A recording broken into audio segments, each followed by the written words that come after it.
मेंढकों की ऐसी अजीब बारिश कभी नहीं देखी। मैंने दसियों हजार मेंढकों को आसमान से गिरते देखा। मेंढक ने कार को जोर से टक्कर मारी। बाप रे, 2 लोग देखते हैं, जल्दी से कार में छुप जाओ।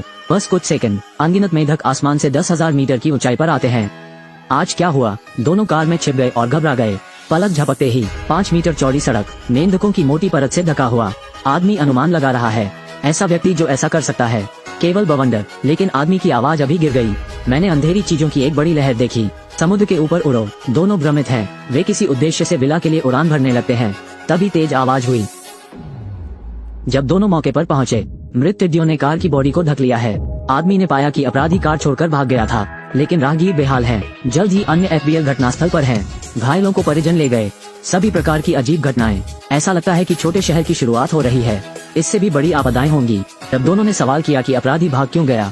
दशान ने उन्हें पाया और शियाओमी से कहा, अभी 1 घंटा पहले जब उसने चर्च में पादरी से बातचीत की, एक लड़का कागज की नाव को एक नाले में डालता है।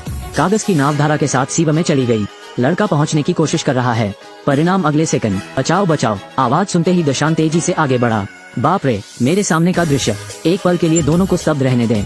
कई टन वजनी कागज की नावें सीवरों में बह जाती हैं। लड़का पहुंचने की कोशिश कर रहा है।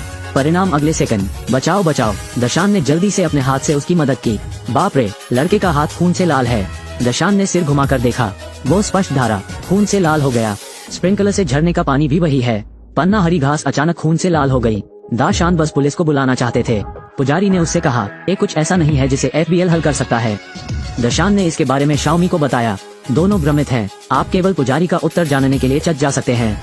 पुजारी ने उन्हें बताया, कस्बे में अजीब घटनाओं की एक श्रृंखला।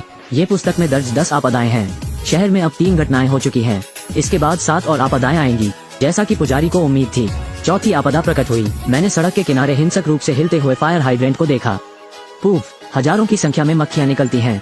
मेलबॉक्स सघन रूप से भरे हुए हैं और आकाश में उड़ते हैं। बैरल में भी लोगों को थोड़ा अजीब लगता है। वे झुंड पश्चिम की ओर उड़े जैसे कोई लक्ष्य हो। फिर शाओमी ने आपदा स्थल का विश्लेषण करना शुरू किया। शहर के नक्शे के साथ संयुक्त मानचित्र पर स्थान चिन्हित करें। कालानुक्रमिक क्रम में अनुमानित आपदा अपराधियों से जुड़ी हुई प्रतीत होती है, इसलिए अपराधी की जानकारी के अनुसार दोनों ने तुरंत ट्रैक का पीछा किया। लंबे समय के बाद नहीं, दोनों ने 5वीं आपदा को आते देखा। प्लेग के कारण बड़ी संख्या में गायों को उत्तर पश्चिम से नफरत थी और दायरा अभी भी बढ़ रहा है। ऐसा अजीब शहर कभी नहीं देखा। एक अभिशाप की तरह नाला बेवजह लाल हो गया। हर जगह हरे लॉन का छिड़काव किया। साफ आसमान के नीचे भी मेढक बरस रहे थे। पूरे सड़क पर मेढक की लाश पड़ी है। सभी प्रकार की अजीब घटनाएं। ये पुस्तक में दर्ज 10 आपदाओं में से है। केवल 1 दिन बीता है। शहर ने 5 बड़ी आपदाओं का अनुभव किया। तो क्या लोग इसे ले सकते हैं? अगली 5 विपत्तियों के बारे में क्या? प्लेग के कारण आपदा, कस्बे के कुछ निवासियों के चेहरे, व्यापक जलन। मई को पता चलता है बुलबुलों की छठी विपत्ति आ गई है। इस समय एक निवासी ने शाओमी को बताया, एक बार में अपराधी से मिले। इसकी जानकारी होते ही कई लोग दौड़े चले आए। मुझे बार में आने की उम्मीद नहीं थी। आकाश ओलावृष्टि करने लगा। लोग डर के मारे इधर उधर हो जाते हैं। टेबल पर रखा शीशा तोड़ दिया। इस समय शाओमी ने अचानक अपराधी की खोज की। अपराधी ने स्थिति देखी, तोड़े जाने का जोखिम। मैं जल्दबाजी में यहाँ से निकल गया।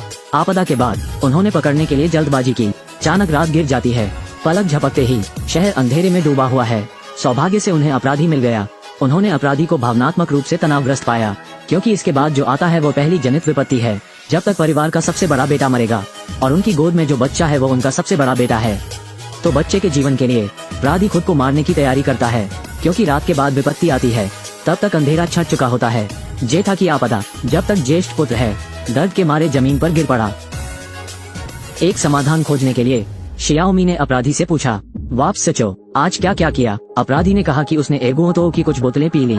फिर मैं चर्च गया और एक किताब पढ़ी और सामग्री 10 आपदाएं हैं।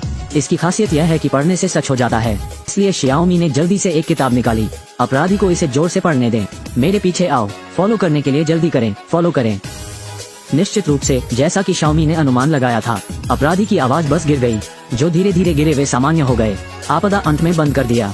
यहाँ एक प्रश्न है, अगर आपके पास क्षमता है तो आप किस तरह की किताबें पढ़ते हैं? अगर यह मैं होता, मैं निश्चित रूप से एक प्रेमिका को पढ़ने जा रहा हूँ। यह वीडियो का अंत है। मेरे पीछे आओ, आपको एक अलग फिल्मी जीवन में ले जाते हैं।